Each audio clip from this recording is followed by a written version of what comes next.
Olá, começa agora o Ligado. Hoje estamos na Escola de Aplicação da Fevale com a turma 213M e vamos falar sobre cotas raciais. Está conosco, melhor dizendo, né? O Orson Soares, que é mestrando em diversidade cultural. Tudo bem, pessoal? Tudo bem. Então, sobre cotas raciais, recentemente a USP, né, então, implementou e agora já são quase 130 universidades com cotas. Né? O que vocês pensam a respeito do tema? Como mais de 50% do Brasil é denominado ou negro, pardo, indígena, eu acho que é muito justo. Até porque quando a gente entra numa escola particular ou numa faculdade, negros, né, e indígenas ou, né, não estão entre nós tanto quanto os brancos, então eu acho bem justo. E historicamente os negros têm menos oportunidades que os brancos tiveram. Por exemplo, é só olhar nessa roda, nós temos dois negros, né? Mas como aluno nós temos um colega negro e eles não teve as mesmas oportunidades que a maioria de nós teve até agora. Essa conversa ela não ocorre por acaso. Ela ocorre no momento onde a humanidade está numa encruzilhada. Se ela se humaniza ou se ela vai se desumanizar de vez.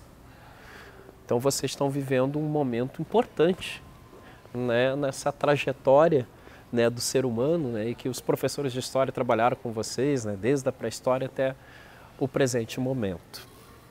E quando eu falo isso, eu falo com um coração desejoso que realmente a gente faça a escolha certa, que a gente construa um mundo da compreensão, um mundo sem barreiras, né, e uma possibilidade de existir de uma outra maneira que não é essa que está aí.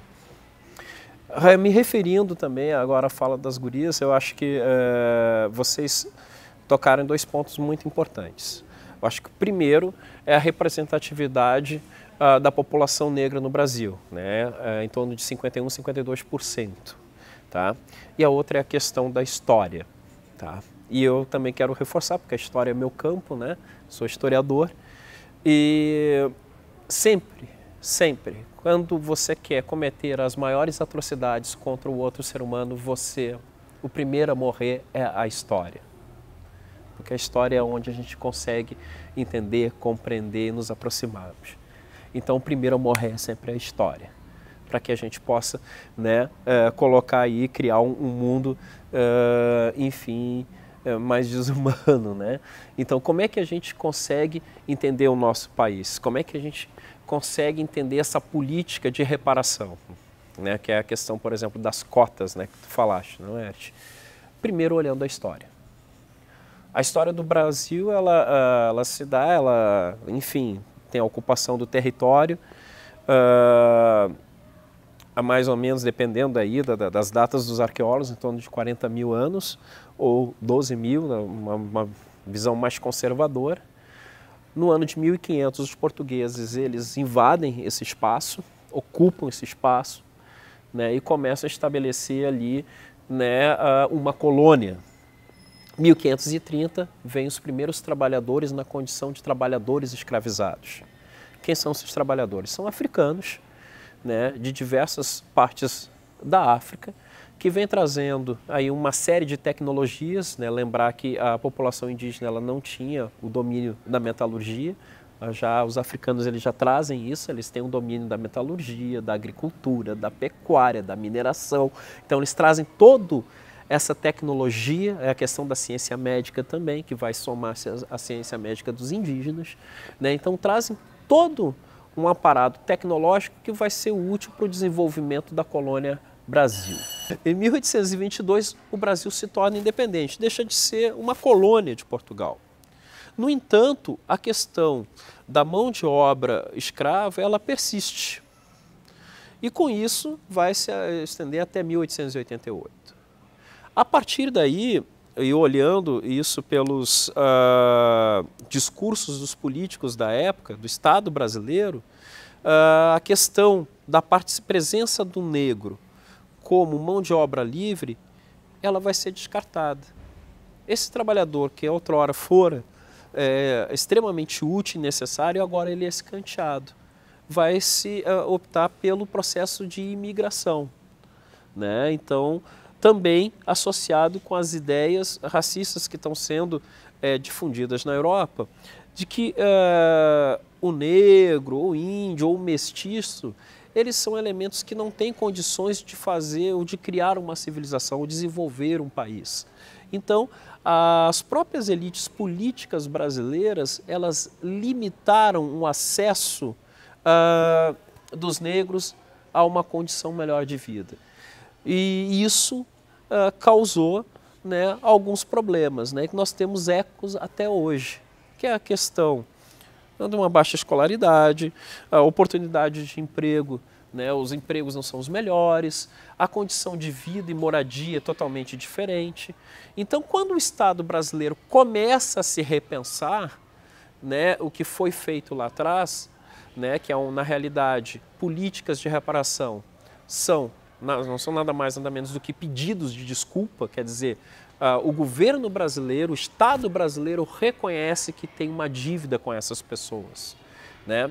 O governo Fernando Henrique Cardoso cria então a política de cotas.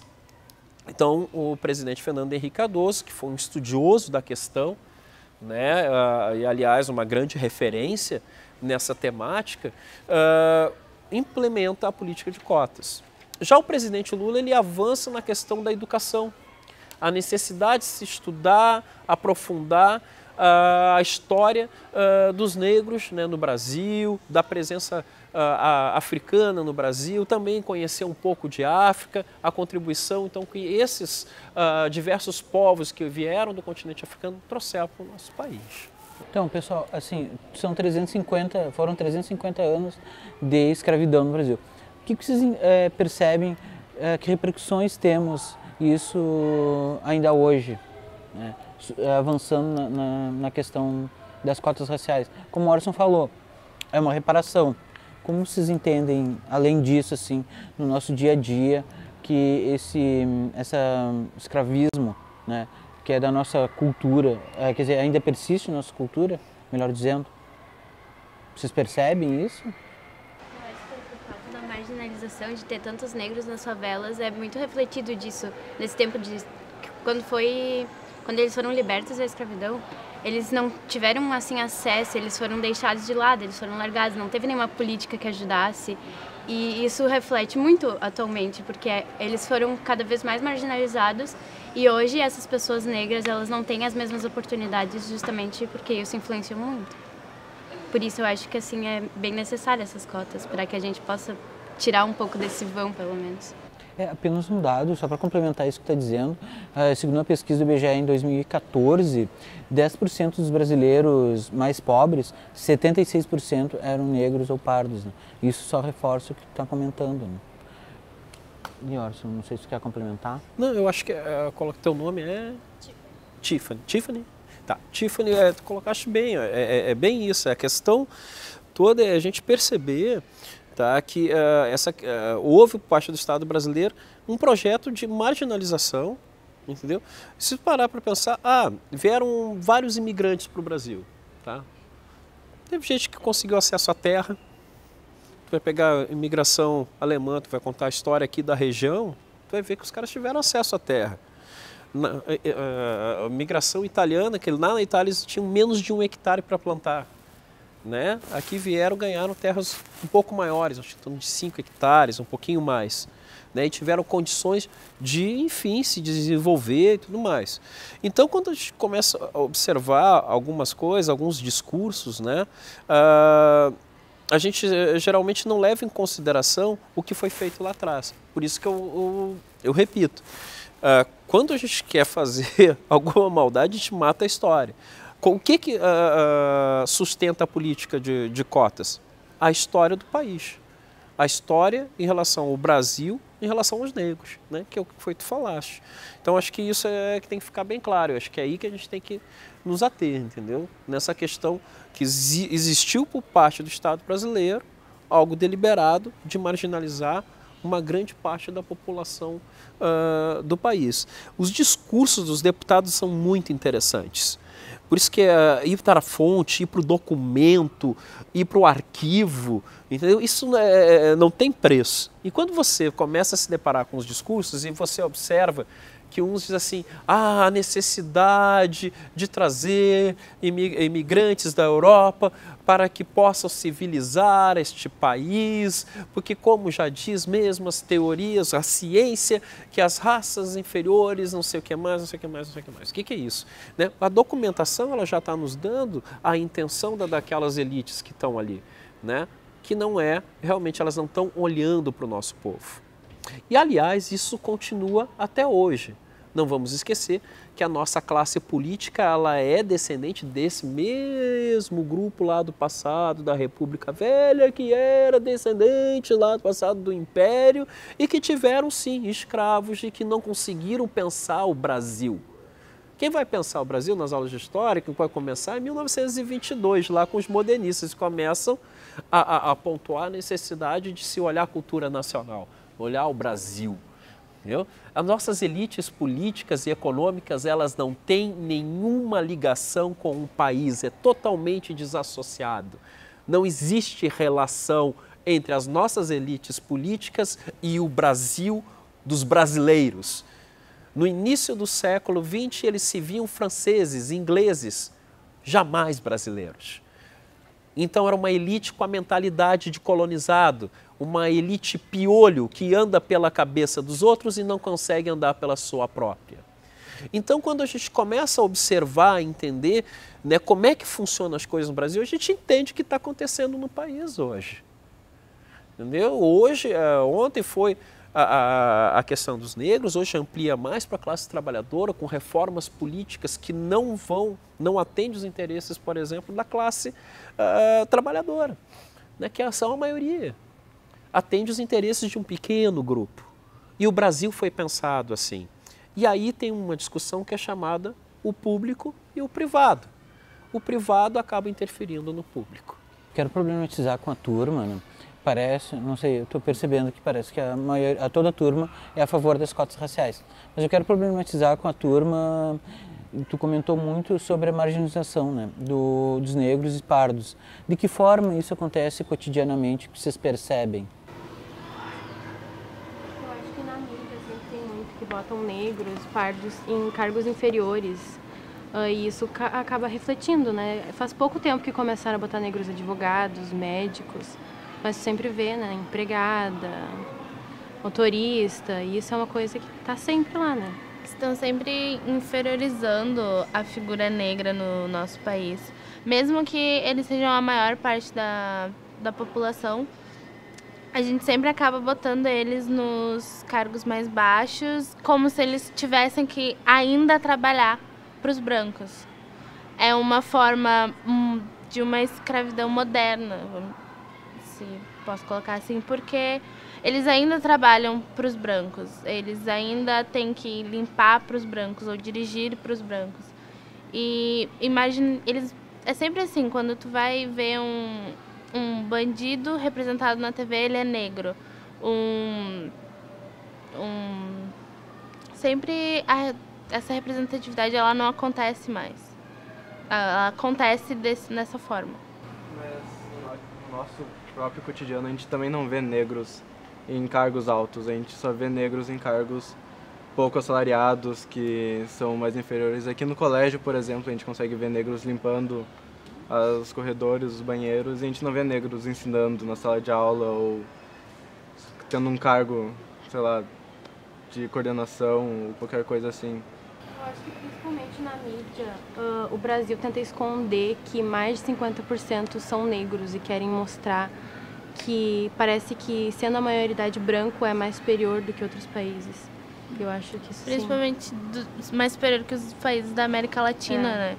Porque como a gente foi colonizado por espanhóis e alemães e portugueses, a gente ficou muito centrado na Europa, que nós somos a Europa do Sul, só que infelizmente isso não aconteceu.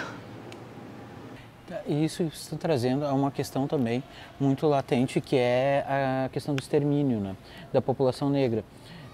hoje em dia, a cada 100 assassinatos que ocorrem no Brasil, 76 é uma pessoa negra ou parda.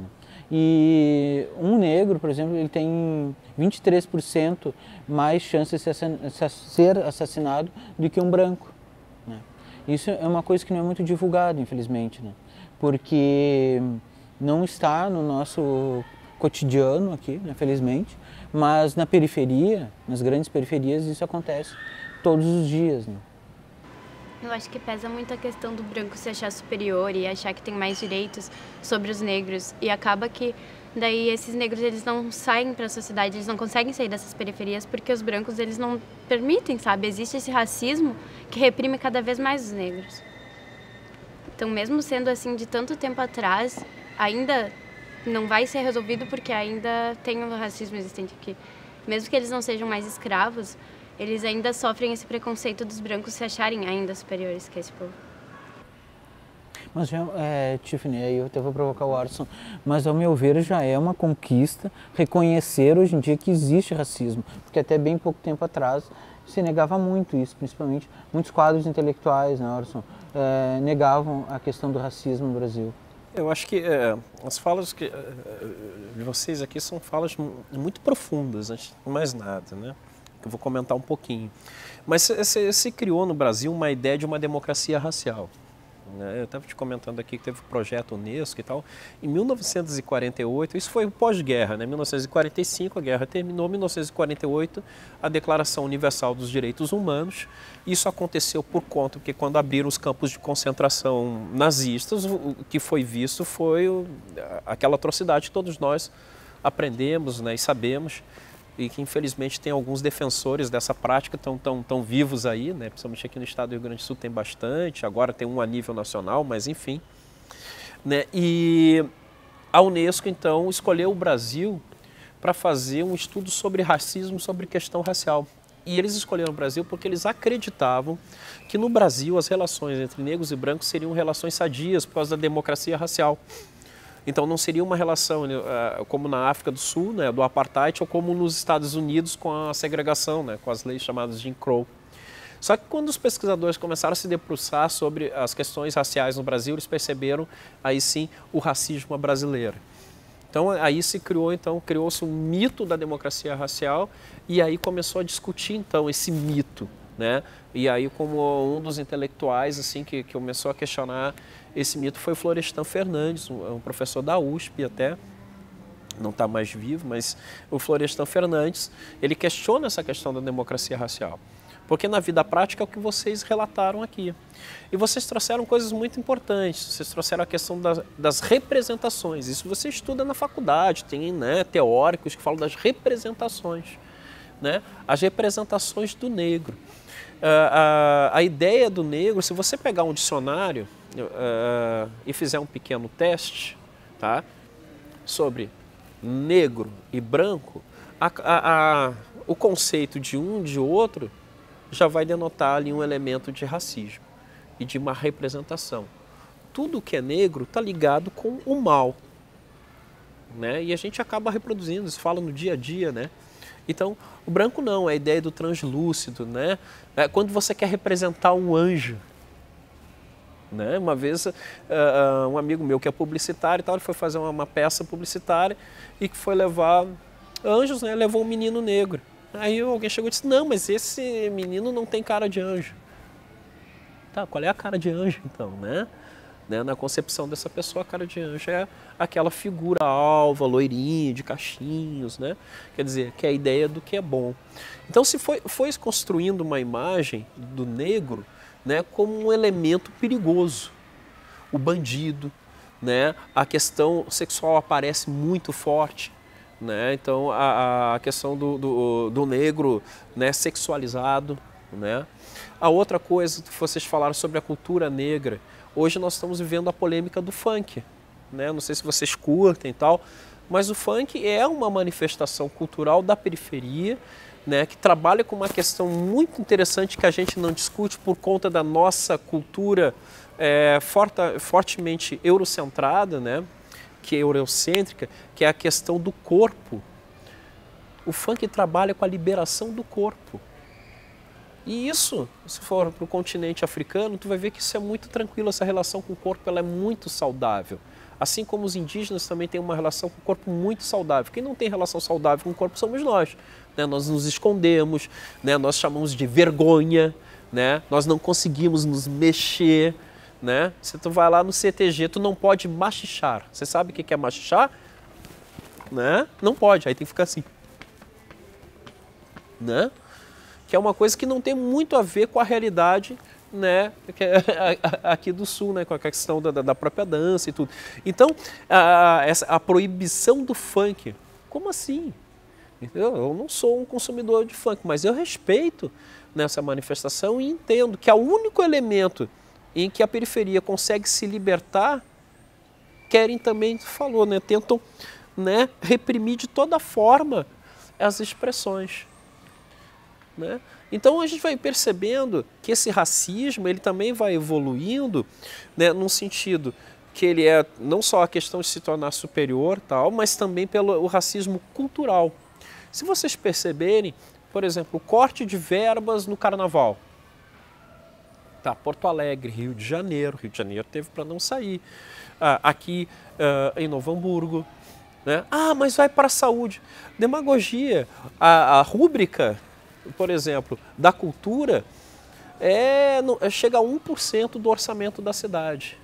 E desse 1% da rúbrica da cultura, que é um dinheiro destinado para a cultura, 0,5% era para o carnaval. Achar que 0,5% do orçamento de 1% vai resolver o problema da saúde, eu estou louco então eu não sei quais são os problemas da saúde. Né, que na realidade são muito maiores. Então os discursos que nós vamos perceber, eles têm um refinamento aí, né, mas eles estão ocultando o que realmente é racismo. Né? É o racismo que está ali por trás. Então acho que a gente tem que ficar muito atento, porque o que está vindo hoje aí, né, esse discurso racista está sendo reelaborado. Sobre a questão dos jovens negros, eu venho do Rio de Janeiro. Rio de Janeiro é o lugar onde a polícia tem licença para tirar. Ela pode tirar. A burguesia está feliz, entendeu? A incursão que você faz nas favelas é similar à incursão que era feita pelos colonialistas. Os colonialistas chamavam de pacificação. Quando os povos tentavam lá se revoltar para tentar se libertar, pacificação, essa é a experiência deles. A UPP é unidade o quê? De polícia? Gente, vamos estudar as palavras e como o uso histórico delas. Pacificação, na realidade, é repressão violenta, contenção, licença para atirar, matar. Para ver aquela comunidade acuada. No Rio de Janeiro é a zona conflagrada, é guerra. Guerra dos que não têm nada. Absolutamente nada. Entenda, nada. E que vive no mesmo espaço com aqueles que têm tudo. É uma questão de metros. Você tem a favela da Rocinha e você tem um bairro como São Conrado, que é um bairro nobre. Você tem próximo a Gávea, que é um dos maiores PIBs ali do Rio de Janeiro. Em torno de média de R$5.000 os caras ganham para estar ali. Enquanto na favela da Rocinha os caras é R$600. É um abismo.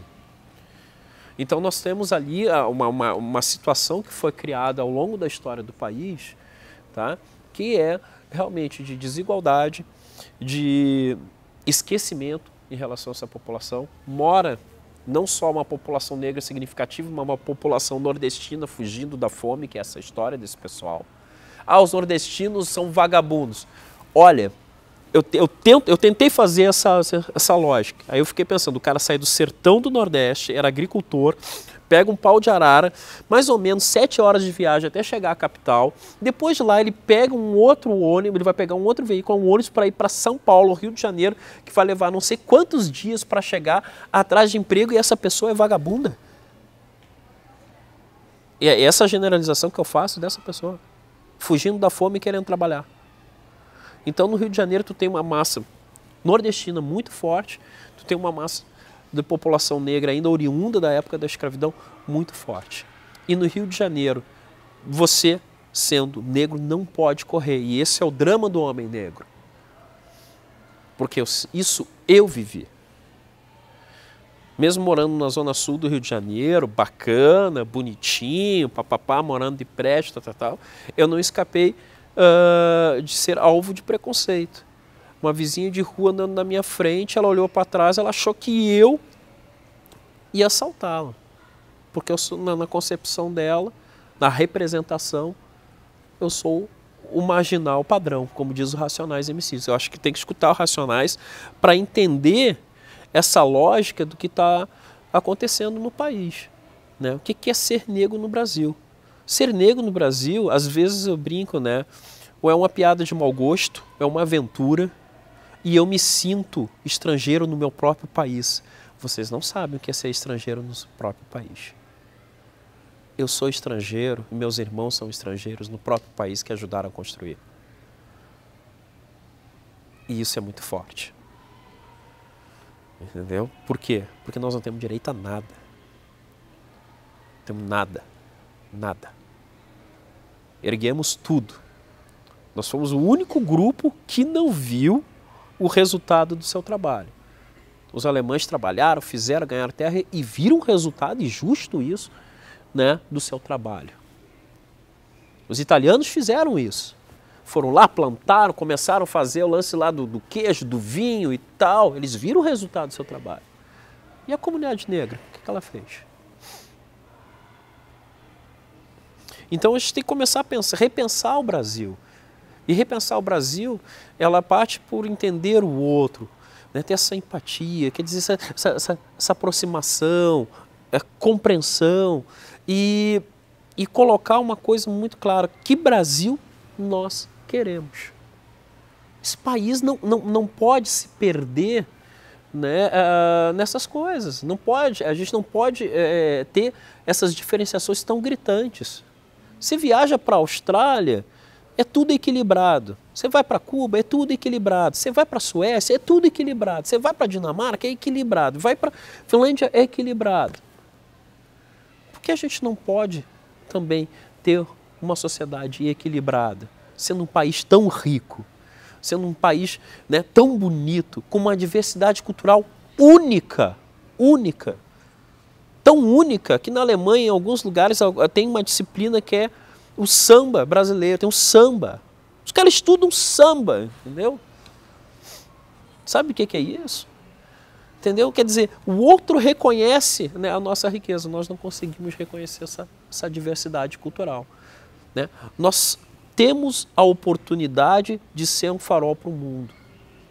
Num mundo tão louco, num mundo que se divide por religião, se divide por questões políticas, se divide por questões étnicas. Nós aqui, nós somos um pedaço do mundo. Está tudo aqui. Gabriel Garcia Marques, um escritor colombiano dos 100 anos de solidão, ele dizia: está tudo na América. Está tudo na América. O nosso continente é riquíssimo e o Brasil mais ainda. Então, eu acho que é para a gente também... E legal que vocês estão refletindo isso, porque vocês são o futuro. Né? Um futuro que já é um presente. Né? Então, eu fico muito feliz por ver vocês com uma cabeça arejada, pensando, né, no outro, e também quero mobilizá-los para que vocês interfiram de forma significativa na transformação desse país. Orson, diante desse testemunho que tu falou, deu pra gente, né, contando a tua história, queria saber da turma como é que vocês se sentem ouvindo, né, o Orson trazendo a experiência de vida dele, né, e essa reflexão sobre o nosso papel, né, e as possibilidades que temos no futuro, né, diante de nossos atos, a repercussão disso. É uma sensação de incapacidade, como se, mesmo não tendo feito nenhum ato racista, é nossa culpa também. Porque é nossa culpa. A gente vem de famílias que são racistas e reproduziram esse tipo de atitudes e pensamentos. Então, é uma sensação de que a gente não consegue fazer nada, mas a gente sabe que a gente precisa. a gente tem que fazer alguma coisa. Vem bastante também do jeito que a gente é criado algumas vezes, né? A gente desde criança tem algumas referências que mostram que tá certo, que é perigoso, que tu não deve seguir. Mas eu acho que atualmente as coisas estão começando a mudar. Até a tecnologia está ajudando isso, está compartilhando mais argumentos a favor sobre isso. E mostrar que mesmo a gente não sendo negros, a gente pode ajudar, a gente pode apoiar. E que nem a Bela falou, realmente a gente se sente culpado mesmo sabendo. E tem algumas coisas que a gente acaba sendo racista sem perceber, de tão acostumado que a sociedade já está com isso. E isso é uma coisa que quando a gente fala para as outras pessoas, elas falam, não, é bobagem, isso é assim, isso sempre foi assim. Só que não tá certo, então é tudo sobre tu parar para pensar no que tu faz e como isso está atingindo as outras pessoas. Um pouco de empatia com o próximo. Eu só quero comentar uma coisa. Vamos trabalhar essa questão da culpa. A gente vive, todos nós vivemos dentro de uma sociedade racista, machista, homofóbica. Então, assim, é o pacotão do que não presta, entendeu? E a gente absorve isso.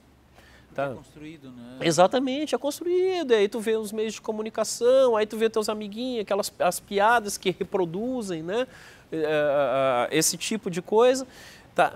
Mas e isso pode ser, se foi construído, isso pode ser desconstruído. Eu acho que isso é o legal. Entendeu? Mas não vamos trabalhar com a ideia da culpa, vamos trabalhar com a ideia da superação. É isso que é o legal. Qual é a razão da existência do ser humano? Filosofia. Qual é a razão da existência? Acumular coisas? Ser o homus consumidores? Né? Que fica ali no shopping center. Oh, Nike, Polo, né? Burger King, promoção, diminuíram o sanduíche, que sacanagem que fizeram, né? Era maior antes e tal. Né? É isso? É isso? Esse é o sentido da vida? Olhar a propaganda quando o comercial diz só R$85 mil para você, o novo Eco não sei das quantas. Aí tu tem que até fazer curso de inglês para poder falar o nome do carro, né? Esse é o sentido da vida? A gente veio para superar os limites, entendeu? Para uma humanidade esclarecida, para uma humanidade que respeita o meio ambiente, que respeita o jeito das pessoas existirem, não importa que forma for.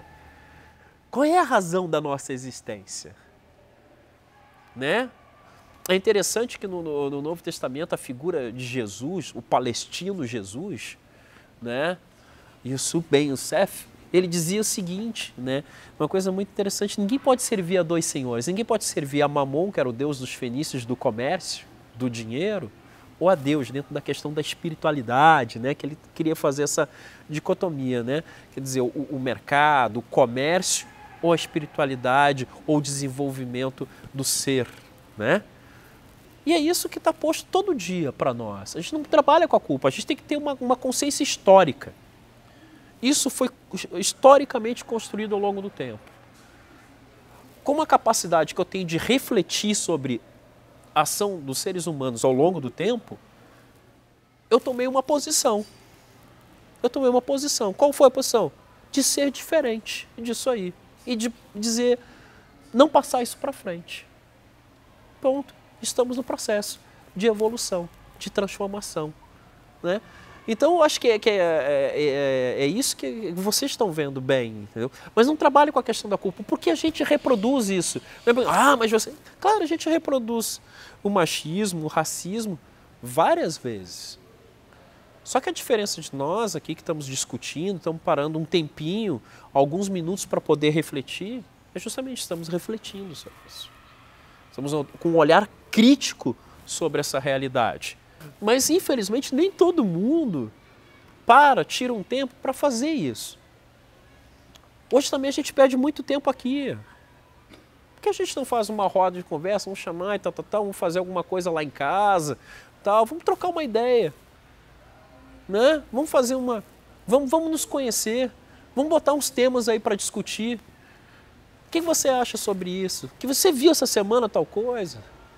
Porque a gente não pode ficar preso, a tecnologia ela é boa, mas quando ela fecha em si mesma, ela fecha ou te fecha para o outro e te fecha para a humanidade, para o que o outro tem para te dar, tem para trocar contigo. Não vão perder essa oportunidade. Vocês são uma geração aí que, pô, super rápido, vocês têm informações, vocês trabalham com informações, fazem coisas maravilhosas, mas não percam esse senso de comunidade. O primeiro passo para a mudança dessa sociedade já foi tomado, que foi a conscientização. E não, claro, não foi todo mundo, tem ainda uma grande parte de pessoas que não são conscientizadas com isso, mas eu acho que a grande maioria, gente influente, já se conscientizou. E eu acho que as cotas vão ser outro grande passo que a gente vai tomar, porque com as cotas funcionando, os negros e os indígenas, eles vão conseguir ter acesso a uma educação de qualidade, coisa que eles nunca tiveram na vida. E isso vai ser muito importante não só para conseguir superar o racismo, mas também para todo mundo virar igual numa sociedade. O que também deixa eu ver se eu, desculpe, se eu entendi. O que está me dizendo é que as cotas é um tratamento desigual para pessoas tratadas desigualmente pela sociedade. Não, eu não acho que seja desigual as cotas. Eu acho que é uma coisa que seja necessária e é emergencial. E eu acho que é importante ressaltar que é temporário. A partir de um tempo, elas vão estar funcionando e depois a gente não vai mais precisar delas, porque já vai estar estável. É que eu quis dizer, o tratamento desigual é porque os defensores, os que são contra as cotas falam de que o tratamento deve ser igual. Por isso, nesse sentido que eu comentei da desigualdade. Se a gente for tratar igualmente, essas pessoas que estão numa situação desigual, vai continuar desigual. Então sim. É com o objetivo de trazer essas oportunidades, trazer essa igualdade. Por isso sim. Justificável esse obrigado, foi isso que eu quis dizer. Eu me expressei errado. Querida. Um argumento muito usado pelas pessoas que são contra as cotas é que os negros estão se distanciando ou, não sei, os negros estão praticando racismo com eles mesmos quando eles se separam da maioria. Mas é que nem a Tiffany falou, se a gente continuar tratando eles igualmente e passando eles pelas mesmas provas que, por exemplo, a gente que estudou numa escola privada e uma pessoa que estudou numa escola pública, que ficou em greve, que não teve as mesmas oportunidades. Eu queria saber o que tu acha sobre esse argumento usado. E aí, desculpe, só complementando, e justamente o argumento também, queria que tu falasse do vitimismo. Por exemplo, quando um negro reivindica essas questões. Não, vou pegar algumas coisas. Tu és o Rodolfo. Eu tenho mais uma coisa. A cota serve para mostrar para aqueles que não tiveram a oportunidade que eles são tão capazes quanto a gente e muitas vezes são mais capazes do que nós. Eles têm mais conhecimento, só que não tiveram a oportunidade de demonstrar isso na sociedade, né? E essa superação que tu falou antes, eu acho que pelo menos aqui no Sul é um povo onde dentro nas nossas raízes é um povo muito orgulhoso de como ele é e ele não aceita a mudança. Tanto que tu vai mais pro interior, é um povo muito homofóbico, é muito racista e eles não aceitam essa nova visão que a gente tem, né? Essa visão certa que a gente está tendo da sociedade. O Rio Grande do Sul é um estado conservador. O Rio de Janeiro também é conservador pra caramba. Viu? Só ver com o que eles põem no governo lá. Mas vou fazer um enlace aqui. Na tua fala, lembrar que sim, que as políticas de cotas são políticas emergenciais, é uma emergência. Tá? Não são para a vida toda. Tá? A questão dos argumentos, tá? Em relação à questão dos cotas. Eu quero também lembrar que existe cota para negros, para índios, deficientes e cota social. Quer dizer, pessoas que são oriundas de escola pública e tal, elas podem reivindicar cota social. Não necessariamente pessoas negras. Tá? Tem lá um quesito que é a cota social, que ela é mais abrangente daí. Agora, as questões, né, que eu já vi, Facebook é interessante assim, porque Para mim, nessa questão do historiador, eu fico muito na análise do discurso, entendeu? Então, é interessante, os caras vão produzindo documento, a cada segundo eles estão produzindo documento, e eu vou analisando, assim, né? Aí teve uma fala do Fernando Holliday, que é do Movimento Brasil Livre, né? Um movimento de extrema-direita, né? Com conotações fascistas, né? Vocês estudaram fascismo, tá? E aí ele diz sobre o vitimismo e tudo mais. Vamos retomar. Quando você quer cometer uma atrocidade em relação a outro ser humano, primeiro morrer é história. E todos os comentários, eles carecem de sustentação histórica. Quando vocês falam aqui da questão das cotas, vocês usaram um recurso histórico. A escravidão, né, a questão da política brasileira que não permitiu, tal. Vocês usaram argumentos baseados na história. Por isso que a gente vem para a escola, entendeu? Para aprender, para usar, né, a nossa razão e trabalhar com essas informações. Sobre os argumentos do vitimismo, eu não acho que é uma questão do vitimismo. Acho que é uma questão de que o Estado brasileiro reconhece que é um pedido de desculpa. E eu aceito o pedido de desculpa. Sim, estamos aceitando o pedido de desculpa do Estado brasileiro. É isso.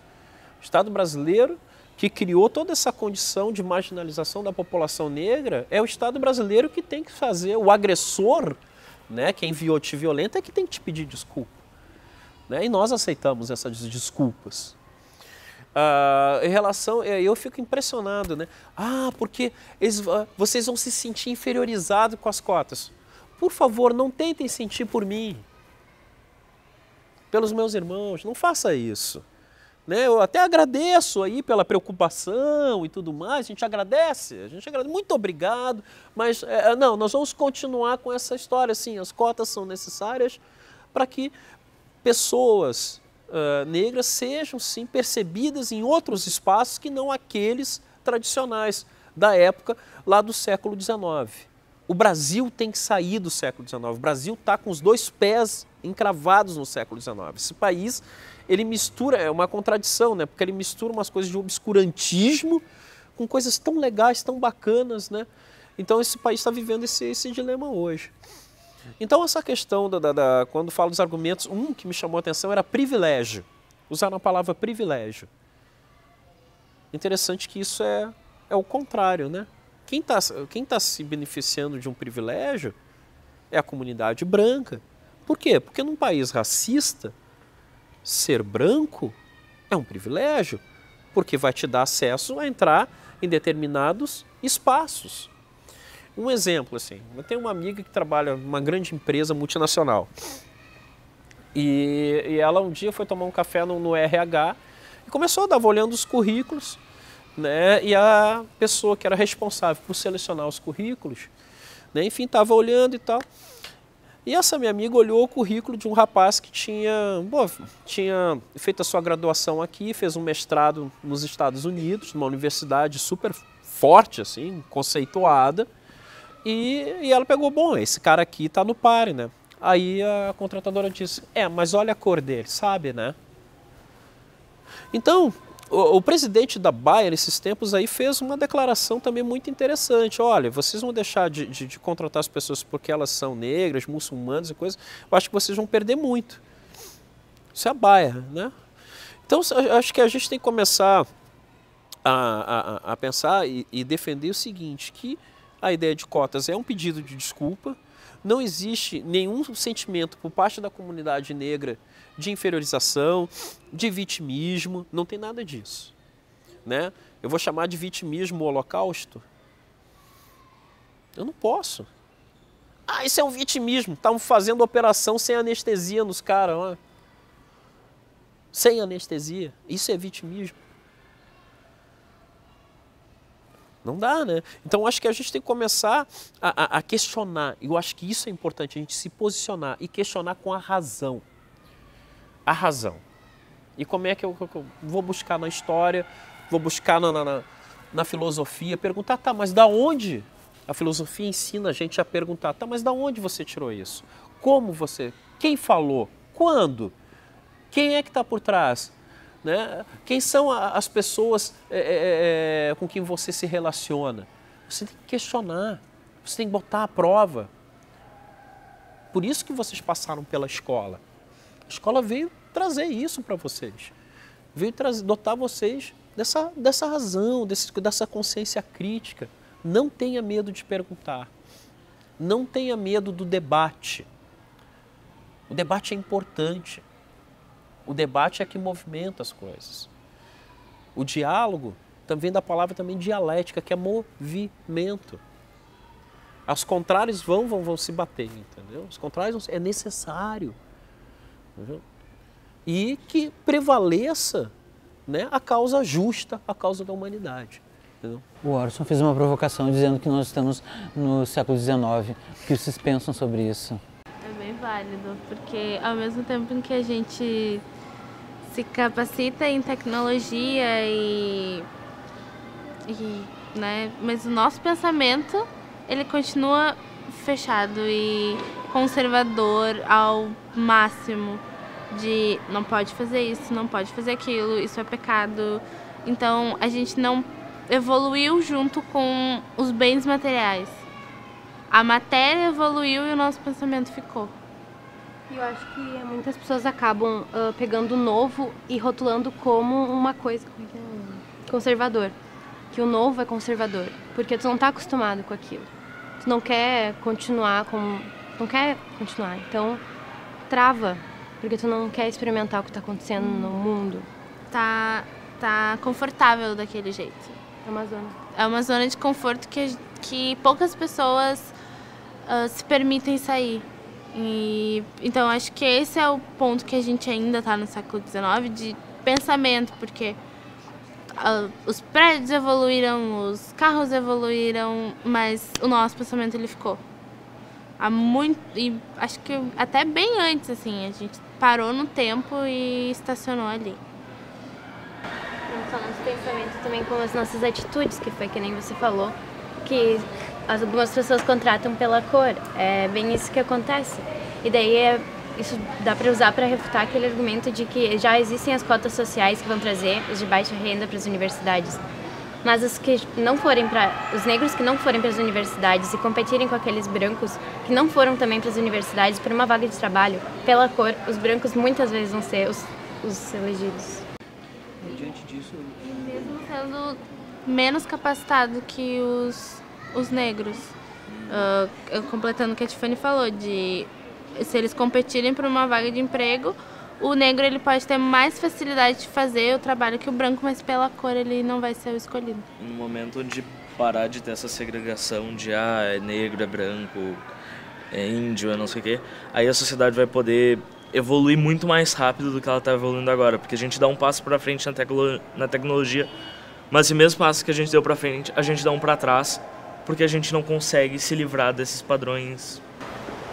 Parece que a nossa cor define as nossas capacidades, e daí isso acaba trazendo muito. Acho também que o racismo, às vezes, ele tem vários aspectos. Até que tu vê a mulher negra é tratada de um jeito totalmente diferente da mulher branca, até a sexualidade. Uma para casar, outra não. É uma coisa que tu vê, tem várias pontas, não é só aquilo que tu vem da pobreza, é muita coisa para tu ter que curar, né? Diante do que vocês estão trazendo, eu queria só apontar dois dados, né? Primeiro, no atual desemprego que nós temos, a população negra e parda tem um índice de 14% de desempregados. Já a branca gira em torno de 9%. Então, quer dizer, 5%, isso é uma discrepância bastante grande. E em cima do que vocês estão falando e que o Orson trouxe também, quando estava me preparando para o debate aqui, eu li um texto do Renato Janine Ribeiro, que ele comentou assim, a não implementação de cotas significa num grande desperdício de talentos, né? Porque o que acontece? Hoje, em torno de 80% da população não consegue usufruir dos mesmos recursos que os mais abastados, né? Que é a elite econômica. Então, dessa forma, se desperdiça muitos talentos. Então, quer dizer, não é só a questão, claro que é o primordial, a questão da reparação, mas também é uma questão de concepção de futuro para o país. Eu acho uma pena a gente desperdiçar tanto a cultura negra quanto a cultura indígena, porque ela é tão rica e a gente tem tanto a aprender com isso. E com vários povos diferentes e culturas, desde a África até os povos que já existiam aqui no Brasil antigamente, antes da colonização, e que existem agora e que a gente não vê por aí, porque eles não estão integrados na sociedade como eles deveriam estar. Acho que a fala do Rodolfo ela traz assim, uma reflexão que é essa questão. Nós não somos europeus, não somos africanos, não somos indígenas, mas somos tudo isso. Né? Nós somos uma síntese disso. E cada contribuição desses continentes elas têm que ser absorvidas. Por isso que é interessante vocês curtirem um pouco assim os modernistas, o movimento antropofágico, né? Quer dizer, a antropofagia o que é, né? Se não pegar e se apropriar de algo, né? E dar uma leitura nossa. E a cultura brasileira é isso.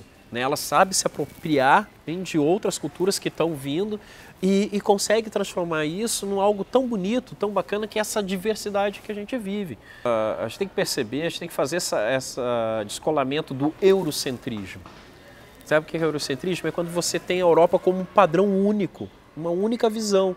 Aí eu vou ver sempre o outro como bárbaro, entendeu? O outro é o bárbaro, o não civilizado, aquilo que não deve ser imitado, né? A gente tem que se apropriar de todas as formas de expressões culturais do nosso país. E uma delas é que nós somos uma grande comunidade. Eu acho que nesse sentido, o Quilombo dos Palmares, eles podem ser um espelho do que o Brasil pode vir a ser no futuro. Palmares, tu tinha indígenas, brancos e negros, todos vivendo em comunidade e liberdade contra um sistema de opressão.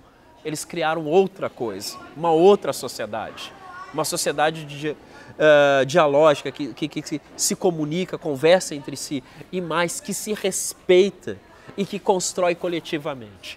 Então, o nosso desafio, né, e que não é pouca coisa, é justamente chegar naquele patamar aonde a gente não tenha que discutir a questão de cotas, ser negro, branco e índio. Simplesmente, né, o nosso objetivo é chegar naquela condição onde somos apenas seres humanos e seres humanos com outros valores. Que valores são esses? Os valores humanos. Tá? Eu acho que com isso, dá para encerrar a fala, né? Eu encerro a minha fala desejando e saio daqui muito feliz por vocês. Mas não tenham medo de mudar, tá? Ousar mudar, ousar vencer, tá certo? Muito obrigado, pessoal, falando em mudança, né? Obrigado pela participação de vocês, adorei o debate, obrigado, Orson. E o Ligado fica por aqui, até o próximo programa.